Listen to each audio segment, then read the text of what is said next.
ተመልከቱ ያ ጀማዓ የሚለውንና ከኋላ ያለውን ተመልከቱ።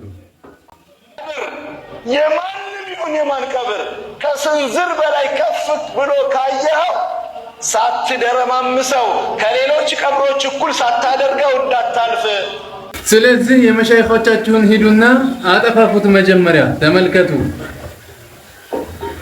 የሙሐመድ ኢብኑ አብዱል ወሃብ ቀብር ሰዎች እያመለኩት ማለት ነው በእነሱ አባባል። ያው እዛ ጋር ምን እያደረጉ እንደውም ተደፍተው ነው ያሉት። ተመልከቱ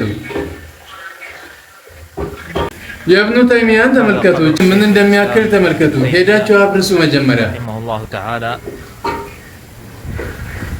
هذا هو قبر شيخ الإسلام ابن تيمية رحمه الله تعالى في جانب مشفى التوليد في دمشق، في جانب مشفى التوليد في دمشق، وخلفه قبر ابن كثير من እንደሚያክልም ተመልከቱ። كثير رحمه الله።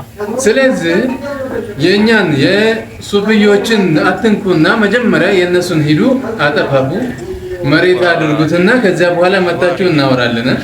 እንደዛ ነው የሚሻለው።